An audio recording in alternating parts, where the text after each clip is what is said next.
Hey, what's up, everyone? It's John Lee here, also known as the Property Shark, and welcome back to another episode of the On the Rise podcast. Joining us today, we have real estate pro, we have social media expert, brand strategist, Mike Sherrard. Thank you for joining us, brother. Yeah, man. Thanks so much. Really excited. We've been talking about this for a bit now, so it's time to drop some value. Absolutely, Mike. Absolutely. And to give our listeners a little bit more information about yourself and kind of your background, just so they have an idea of, how your journey started. Yeah, definitely. So the quick and dirty of it is I ended up taking 2 degrees in 3 years back in university. I became an engineer and realized that it just wasn't the path for me. So I got started in real estate at the age of 24 in the worst market in North America, had no experience, didn't know anybody, and started hitting the doors. And I did really well with door knocking. Got 2 listings my very first day, door knocking in the snow, in the dark, in -10. But realized that even though door knocking works, there has to be a better way. So I started dabbling with social media, and after being consistent with it, 10 months later, I was ranked top 30 realtor in the world on social media. And that really allowed me to start to scale my business because I realized what works. I failed at a lot of things. I realized what didn't work, wasted a lot of money, but I became very proficient at Instagram, Facebook ads, and then eventually leveraging YouTube. So now I'm at the point where alongside, I've recently made the transition to eXp Realty, where I've got one of the fastest growing organizations at the Wolfpack. But I also run a social media marketing agency where we specialize in personal branding, content marketing, and social media marketing for 6 to 9 figure entrepreneurs, all the way up to people like Aaron Rodriguez, Jared Adams. We've worked with Rob Gronkowski, some people like that. So we've got a really cool network of people and really helping agents scale their business the modern way. That's super awesome. And I kind of wanted to go back a little bit. When you graduated with engineering, what made you feel that it just wasn't for you? And why did you decide to pursue real estate again? In the worst market with really no connections, you just kind of dove into it.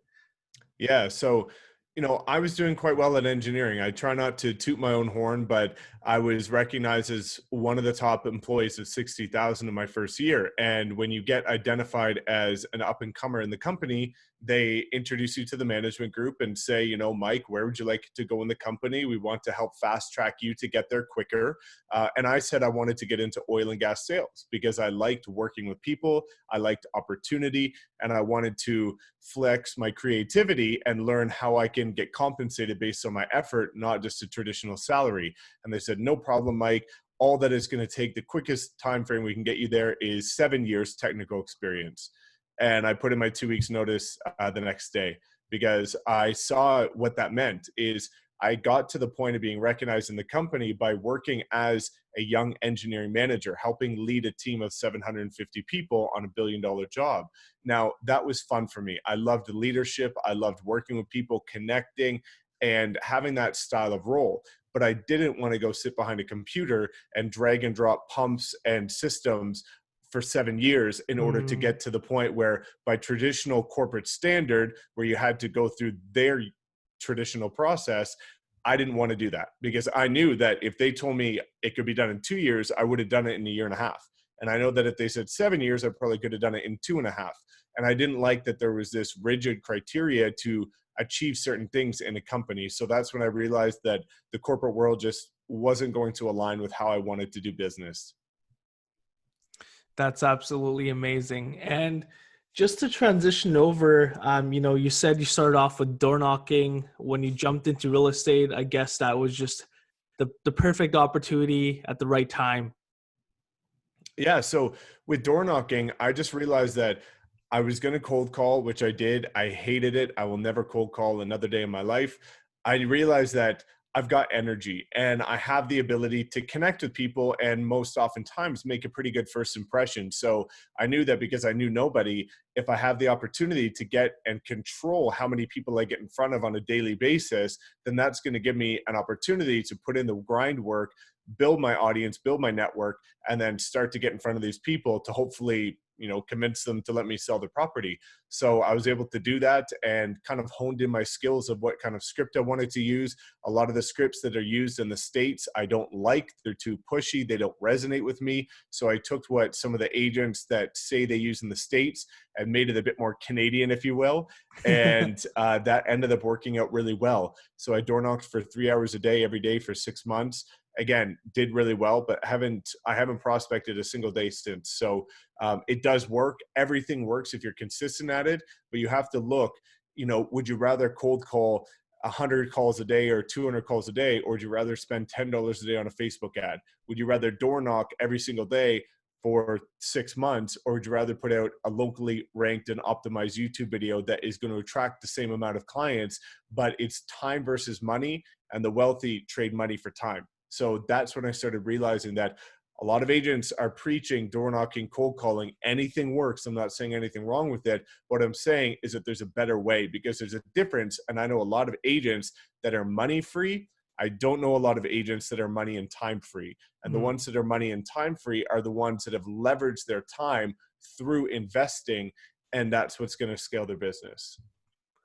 And would you say the key to your growth in real estate and moving up the ranks, that analogy, if you will, was that more so through social media and being able to grow on that and leverage the platforms? Big time. For me, I recognize that, again, I still didn't see many people that were leveraging social media properly in real estate. So what I started doing is looking outward, looking at what the Tom Billieux, the Jay Shettys, the Gary V's, the Andy Frizellas, Ed Milet's, what are they doing on social media that works? And then let's bring that into the real estate industry. So I started looking outward because everybody in real estate was traditionally doing the same thing. But that allowed me to put a unique spin on it, focus a bit more on personal branding, and then eventually build up my business to the point where I was able to start creating some unique content, become recognized, and then start to help others achieve similar results.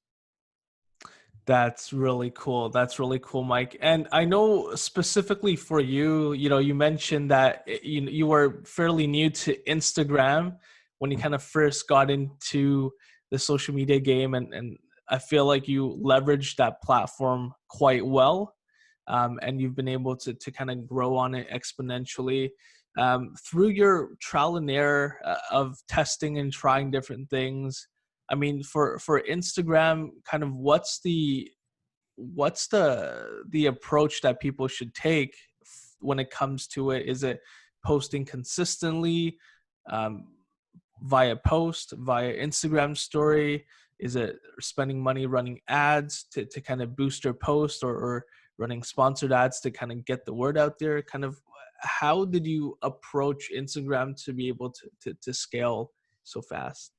Yeah, so I've never really used Instagram ads for growth of my channel. I've used Instagram ads for marketing of services and things like that, but I've never used it to attract attention on my profile. So for me, it came down to a couple of different things. You already nailed one on the head, which is consistency. A lot of people lack that. Even if you can only post twice a week, every week, make sure that you can do it every week for a year. I see a lot of people that say, they get motivated after they listen to a podcast like this. They're super fired up. They're going to start posting on Instagram every day. And I say, wait a minute, you've gone from not posting for 2 weeks to every day. You're going to burn out. You're going to run out of content. And that happens every single time. So start with something that you can commit to for at least 6 months. So twice a week, 3 times a week. And then from there, start focusing on quality versus quantity. And what I mean by that is not just quality of the image. I see a lot of people, and I even made this mistake last year, where I thought that quality meant having these influencer style photos that are professionally taken. They're almost staged. And yes, while good quality imagery helps, all you need is an iPhone. But what matters more is the quality of the substance. So these are things like, how much value are you providing in your video or your caption to somebody else, to your target audience? And that's where a lot of people fall flat. Now, in terms of the kind of next steps in terms of growth is I also leveraged other platforms to cross promote and drive traffic to my Instagram, and then strategic partnerships. So getting featured on the right podcasts that have a much larger audience than you, getting featured on Gerard Adams' Instagram live, 2 days ago, and then having 80 people follow you in an hour. Doing things like that really helps. So collaboration is key. And that's a really important thing. And then the final thing is doing the quality test. And not a lot of agents do this, not a lot of entrepreneurs do this, which is before you're about to make a post, take a step back, look at the image or video, look at your description, and say, if I wasn't Mike Sherrard and this photo or video landed in front of me, would I actually like it? Would I comment on it? And would I go so far as to then check out their profile and follow them? And what you're going to realize is 99% of the time, you might like your own photo, but you would never comment on it and you would never go follow yourself. So why would other people do the same? So you have to look at consumer behavior and post enough value that you would be intrigued enough to do the actions you're expecting others to do on your own content. I totally agree with you on that, and I think you've nailed it in terms of the consistency part, but also the quality test is a great way for you to kind of take a step back and kind of look at your post and examine it more closely to see if it's something that your potential audience would like to do. And I feel like you're really creative when it comes to putting together your post. I mean, a lot of realtors, they post about, just listed, just sold, market updates, but these are really information that I would say 98% of the general public, if they have no intent or interest of buying or selling real estate within the next 6 months, they're going to tune out. So how did you flip it in the sense that, you're an agent, but you didn't really push a lot of real estate content, but you put more content about yourself? Is that how you kind of approached it? Yeah, so I like to use the 80-20 rule. 20% definitely post, the just listed or the just sold, so that you actually have some credibility and people can see that you are an active agent, you are selling properties, you're getting the job done.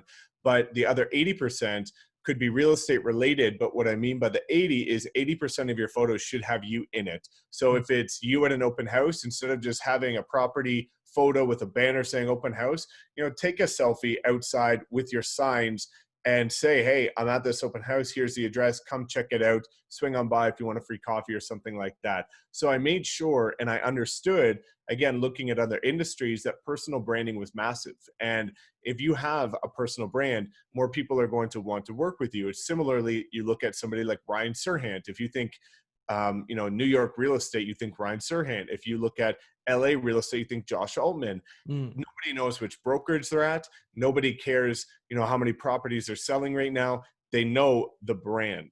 So I realized that if I could build up a personal brand that people like, know, and trust, then ultimately people are going to want to work with me. So I focus more on building up my brand authority and credibility to the point where people saw what I was doing, liked the quality, saw that I was differentiating myself from a marketing perspective.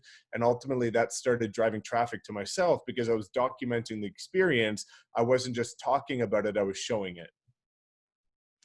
I love it. I love it, Mike. You're such a genius when it comes to kind of putting the pieces together, because I know most agents would be too busy with their day-to-day grind and the hustle of, prospecting, following up, and all that, they dabble with real estate, but they don't focus on it. They don't go in depth. And that's what you've been able to do. Also, when it comes to Facebook, you mentioned Facebook ads and driving targeted traffic. Do you think that, is there still space to leverage Facebook ads to grow? And is that still the best platform to run ads? And how would you approach it right now? Yeah, definitely. So one thing I want to say is, you kind of alluded to agents being too busy. And I think this is where a lot of people are going wrong. And agents are saying they're being too busy, but they're not being productive. So I can fill every day, 24 hours a day. I've got enough work on my to-do list for the next 2 weeks, but how am I going to be productive? And here's the problem is a lot of agents treat social media as a toy. You have to treat it as a tool. What you're going to realize is that social media and online marketing is the way of the future. So if you say you're being busy by prospecting and cold calling, that's great, but you have to treat social media as prospecting. You have to treat it as a tool that's going to grow your business, because if you want to generate leads at scale, you have to understand social media marketing. If you want to build a personal brand, the only alternative is to go buy 50 plus benches for $200 a month a piece, run yourself into the ground financially, and hope to God that you become a recognized personal brand. The way of the future is social media, whether it be the platforms we have active right now, whether it be new platforms that come into the picture in the future. But ultimately, this isn't going anywhere, and people are destroying their own business by not investing in the ground floor. They've already missed the boat of when these were new. So you need to become proficient with these platforms so that it can accelerate your business. And those that are turning a blind eye on it might not feel it today, but in a year, 2 years from now, they're going to realize that they really missed the boat. Now, Facebook ads are still incredible. I ran an ad campaign for a client of mine down in Texas last week, generated 90 leads for $56. And he got name, email, phone number, closed multiple appointments. He's got multiple listings. That was from 1 week of ads, $15 a day. So this stuff still works. The thing is not a lot of people are properly understanding how to do it. And now a lot of people are scared because you have the special ad category for housing. And this is scaring a lot of people off, but I love it because then the ones that had no business running Facebook ads because they didn't learn how to do it properly are now out of the picture. And the ones that truly know how to do this are capitalizing on it. So Facebook ads still the best place to generate cheap ads, I think, in my opinion, especially if you do it proper, you can get high quality ads. And then Instagram is more of a personal brand platform that is more attraction marketing versus lead generation on Facebook, which is push marketing. Okay, so one's more like organic, and then one's more like it's not salesy, but paid advertising and organic. Exactly. The contrast of the two. And that's amazing. $15 a day for a week and 90 leads. Are these seller or buyer leads? That's phenomenal. Yeah, these were buyer leads for the agent that wanted to work with buyers. We've gotten similar results with seller leads. So we've got some really creative strategies that we use, and I help a lot of agents with this. It's just you have to have the right strategy, the right follow-up, the right content, and be able to phrase it properly because the algorithm's always changing. So if you don't have your finger on the pulse of what's new, what's relevant, what's working, you're going to be outdated. So it's important to know what works and then just implement that. And again, it works in every single market.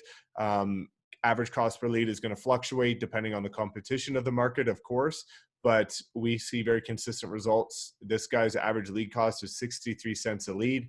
I see a lot of people on YouTube boasting about how they get $3 a lead. So, there's some cool stuff that we're doing that not a lot of others are.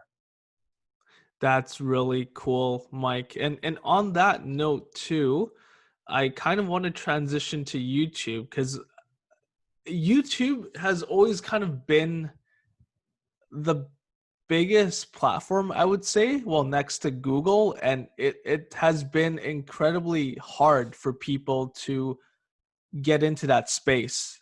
I mean, I've tried to post some educational videos about real estate, and you get 5 views on a video, and that's considered a good day. But you've been able to really flip it and kind of get ahead of a lot of your competitors on YouTube and in such a saturated competitive market, and you've been growing insanely this year especially.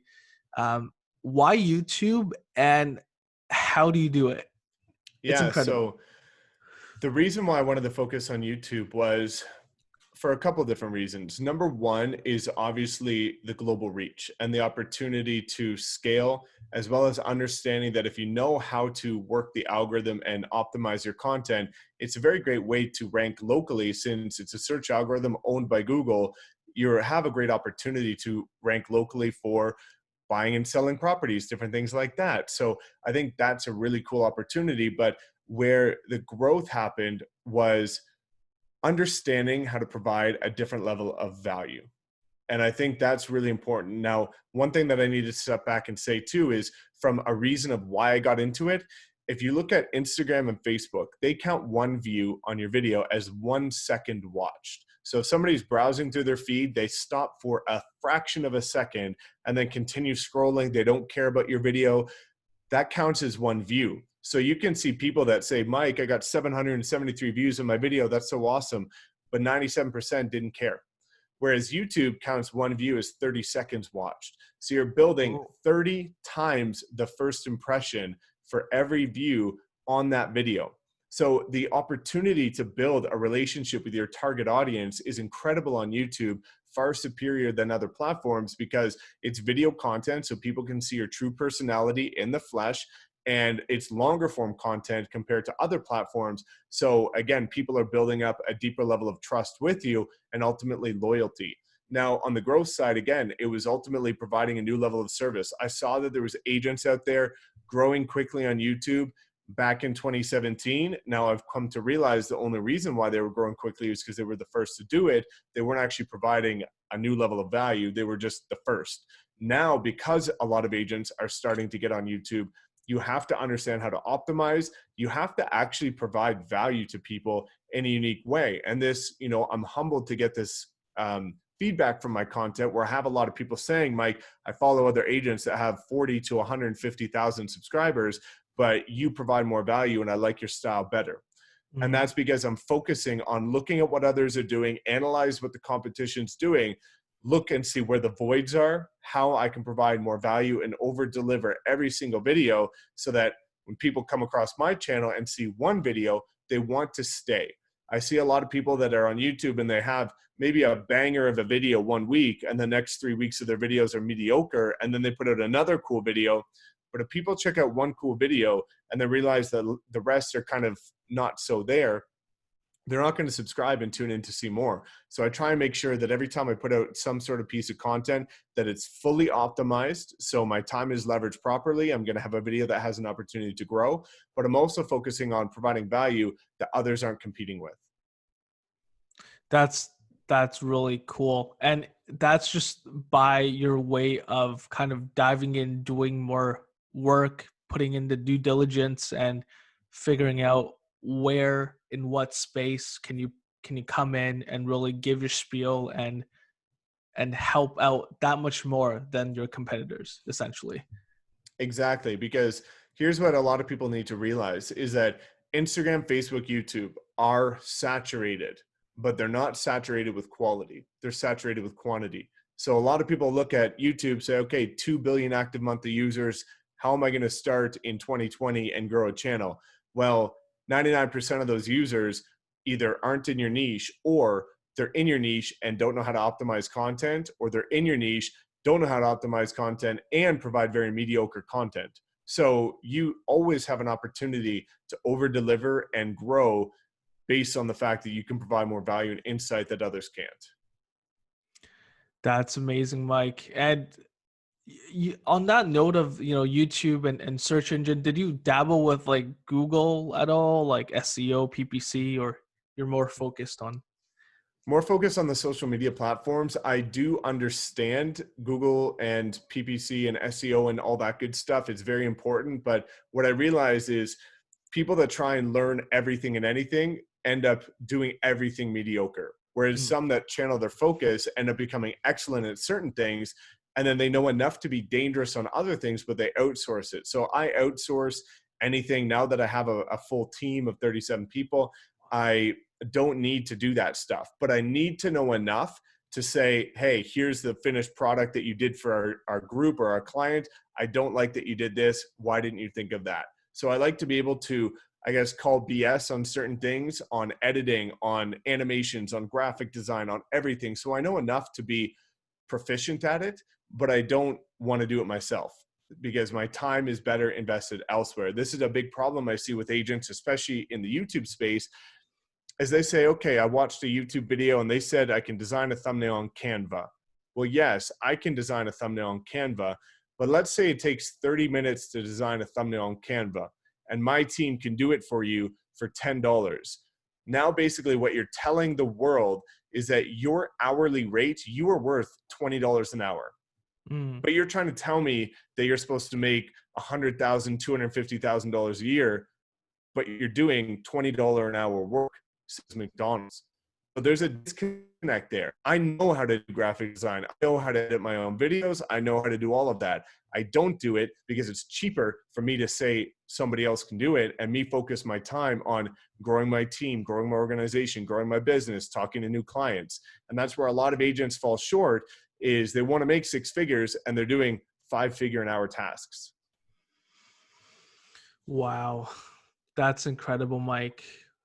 And to kind of wrap up the note on, branding, social media strategies, all this juicy golden nuggets that you've been dropping and tremendous value bombs. If you are a new agent or an experienced agent, but you're new to this online game of, Instagram, YouTube, Facebook, running ads, or, putting content out there, if you could do it again, in today, May 2020, how would you approach it? Just to Definitely. give So our listeners an idea of where to start and what you would focus on, kind of thing.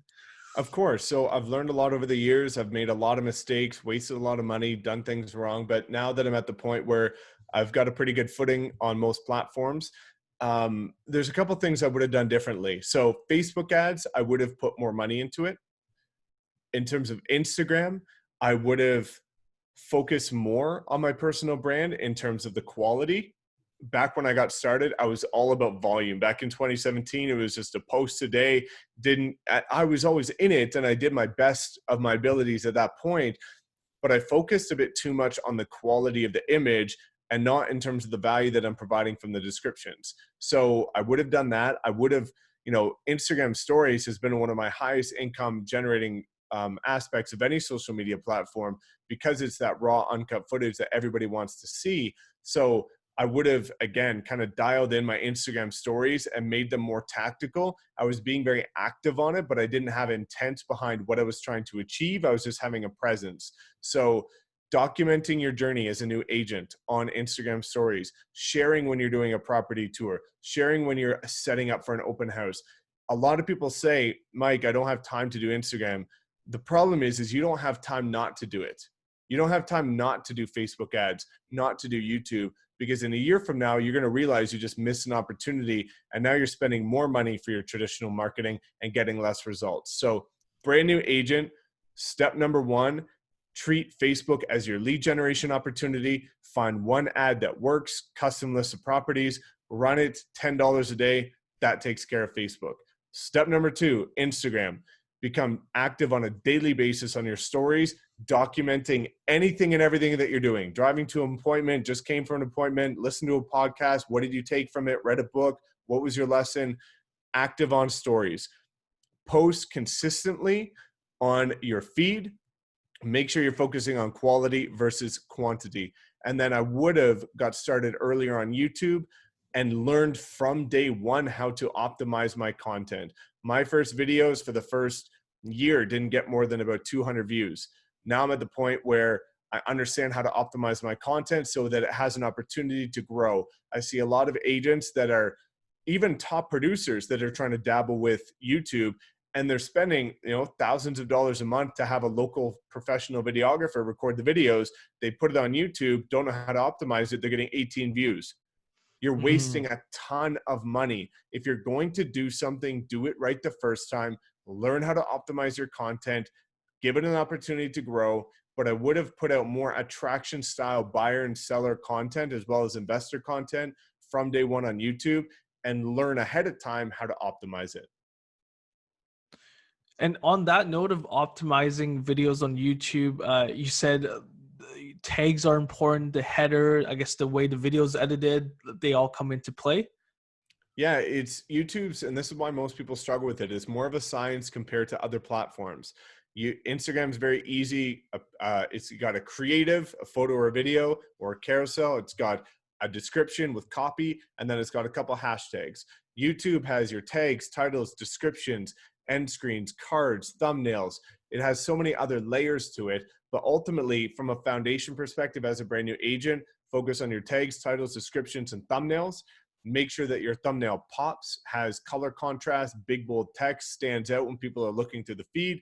Make sure your title's captivating, flooded with keywords, and then ultimately with the tags in the description. Again, it's all about doing your keyword research and making sure that people are searching either Google or YouTube. There's an opportunity for your videos to show up. And also, I want to quickly touch on Facebook ads too. You wish you would have spent more money. Kind of, what would you recommend in terms of budget allocation for Facebook ads? Because I guess that's different depending on everyone's situation. But uh, what would you say? Like, how much you like? $15, $50? Like, what would you kind of be looking at to get the best return on investment? I think as a brand new agent, you want to start with $10 a day minimum on Facebook ads for lead generation. And then after the first month, I recommend adding another $5 a day to retargeting. So making sure that people never forget you, they see you on a weekly basis, you become and remain top of mind.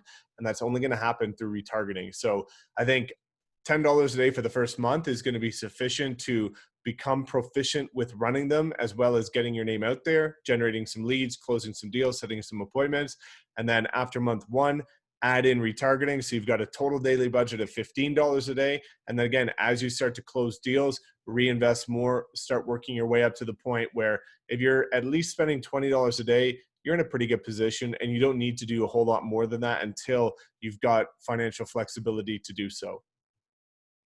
I love it, Mike. I love it. Thank you for that rundown there. And you mentioned that a lot of agents are busy, but they're not necessarily being productive. When it comes to you, I mean, you have so much on your plate. I mean, you're a real estate agent, you're constantly pumping out content like crazy across all social media platforms. You know, you have the Wolfpack EXP that's kicking off. I mean, you're doing, again, you're a branding expert. You have different masterminds that you're running. What does your daily schedule look like, and how do you stay on top of all of this when, you know, most agents, they probably be caught up with, you know, lead generation and follow up and, you know, maybe 2 home tours a day and writing one offer, and they're like, oh my god, like I can't do this is too much. Yeah, it's a lot, and I work 18 to 20 hours a day, 7 days a week. That's been what I've been doing for the last, 4 or 5 years. So I put in a lot of work, but I've also learned over the last year, especially the last 6 months, how to focus on systems and processes and automating certain things and automating my appointments and focusing on, for example, our EXP team. If there's a new agent that wants to join us, my business partner runs multiple live trainings every single week explaining what we do. If they're a high producer or a brokerage or a team, we then set up a Zoom meeting. So we've got that process dialed. For my agency, I make sure that my business partner has all of the systems and processes to allow a streamlined flow from a consumer experience and allow that to roll out. From a content perspective, I batch my content. So I'll do 10 videos at a time, and then the next 2 to 3 weeks of content is done in one day. So I'm always finding ways to put a system or an efficient process around what I'm doing. Where a lot of people go wrong, especially agents, is they're very fragmented. So they say, okay, I'm going to do a video a week. Well, they're going to do a video this week, and then next week they're going to do a new video. You could have just done 4 videos in 2 hours and done your entire month's worth of content in one shot. But they don't. They fragment it. And they do this with every aspect of their business, constant fragmentation. And here's why a lot of people struggle to go from 100,000 to 250,000. It's very easy to make 100,000 in real estate, even in a shit market like mine. But to go to the next level, you have to now treat it as a business. A lot of realtors are running piecemeal businesses where they have no processes, no systems, no budget, no strategy in place. They're just hanging on by a thread, riding the bull, hoping that it's all going to work out. Whereas the ones that grow, scale, and win take a step back and optimize everything in their business that they can and put a system and an SOP or a standard operating process behind it to the point where you can duplicate it, you can scale it, and you can use it very efficiently. I love that. And you're now able to scale to a 37. You said you have 37 people kind of in your team. Uh, when it comes to scaling and hiring, what are some key components that you decided to kind of outsource first? And how are you able to continue to scale and build your team as the system gets more complex? Yeah, definitely. So my business partner, she's great at managing teams. She's great at the back end work. I'm more front facing, visionary content, interaction with clients, and converting at that space.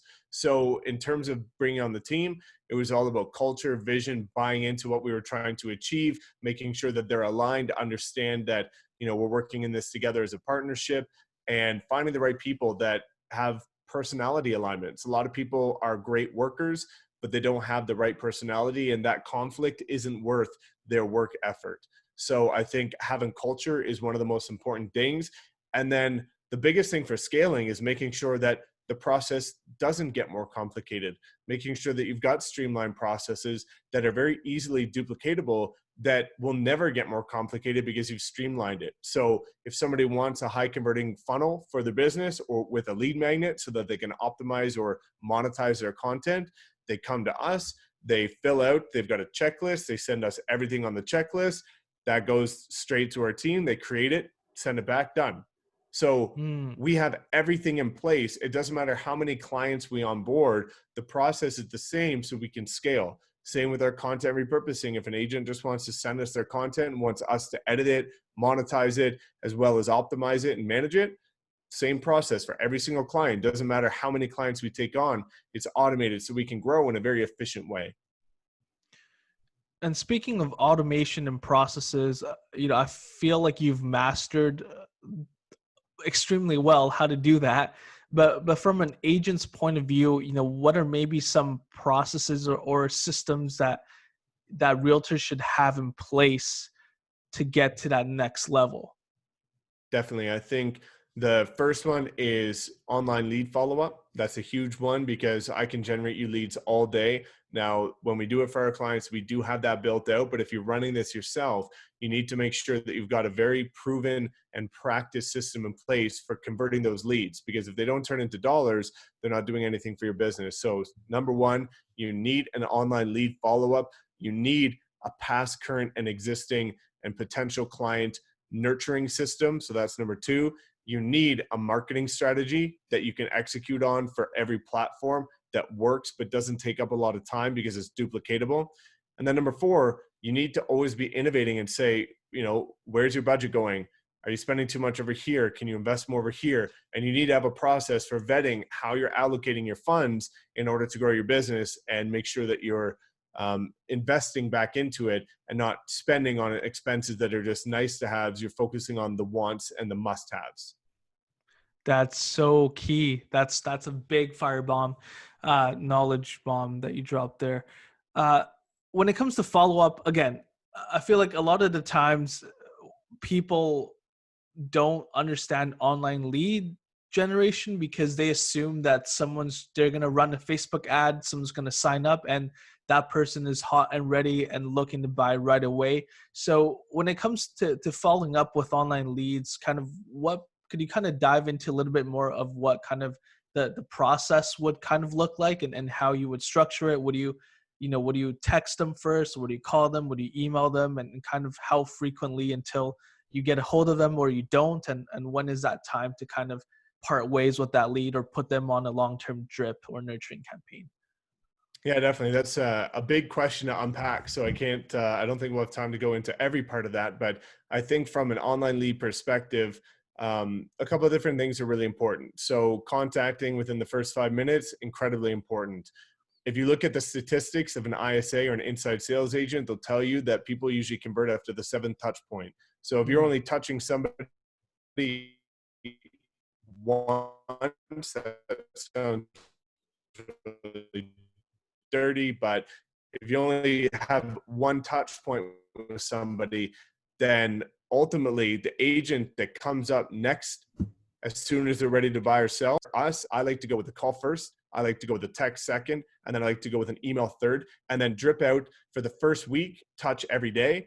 For the second week, you can start going to every few days, so every 3 days, and then after that, go once a week, and then start to do it. Now, one thing that worked really well for me in terms of the text follow-up is not actually sending a traditional text, but sending a video text saying, and this is duplicatable again, you don't have to say the property address, you don't have to say the person's name, but you can flip your phone open, say, hey, I just saw that you checked out the property that I had online. I wanted to know if there's anything I can do to help you, if there's any more information I can provide, or if you'd like to check out the property in person with me. Just let me know. Thank you for checking out the property, and I look forward to hearing from you. When they get a video message, it's much more powerful than a text or copy message. Mm. So adding different things that provide a different layer of connection really work well. That's amazing, Mike. And to kind of wrap things up here, I got a couple questions for you, but I'm curious to see why you decided to kind of go transition from real estate a little bit to branding and social media, and tell me a little bit more about why you decide to make that decision, because I feel like a lot of realtors are more I guess narrow-minded in the sense that they try to just grow in real estate and focus on that instead of looking at other opportunities or growing elsewhere. They grow vertically instead of horizontally. So curious to Yeah, see. definitely. That's, when I got into real estate, it wasn't because I wanted to be a realtor when I was 50. I wanted to learn marketing, branding, and sales. And that's exactly what I did when I got in. I had a 3-year vision and I just came up on my 3 years. So everything kind of came into place based on what I wanted to achieve. I've always been passionate about getting creative on marketing, helping people become a recognized brand where business comes to you instead of you always having to go out and fight for business. And that's a true passion of mine. So your job or your career or whatever becomes easier when you're doing it from passion. So that's always been a vision of mine, and I just ended up putting it together within this time frame. Now, the really exciting part has been now transitioning to EXP, because now everything is coming full circle where I have a marketing agency that helps with branding, content, and social media. I now have a lot of people that want coaching and mentorship for free from me that can join our team.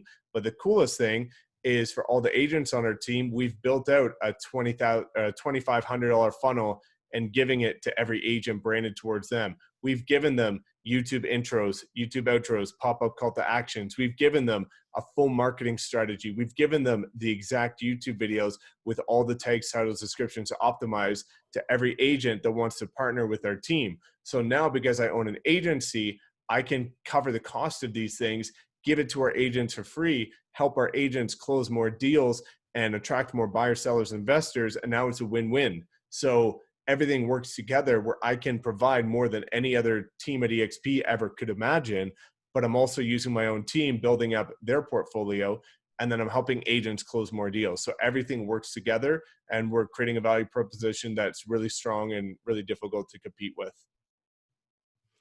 And what was kind of the decision like when you decided to make the jump to EXP, and why?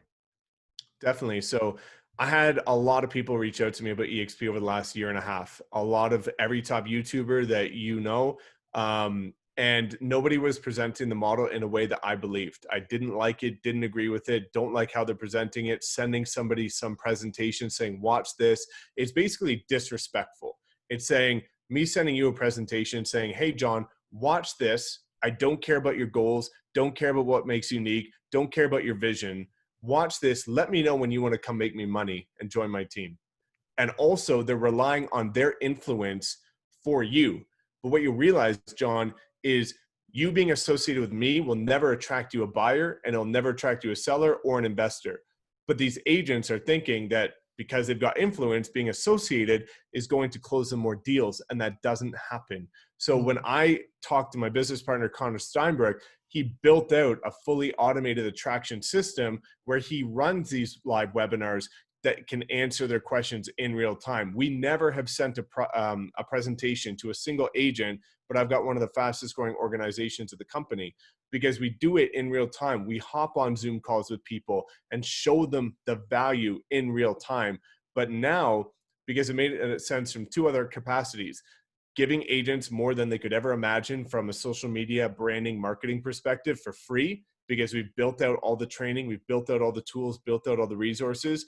Now I just duplicate it and give it to you. And now you can offer it to anybody that wants to partner with you. So you've just armed yourself with $20,000 worth of assets and training and resources that you don't have to spend the time creating. So that's a good value add. Now, the other is looking at duplication and outsourcing of time.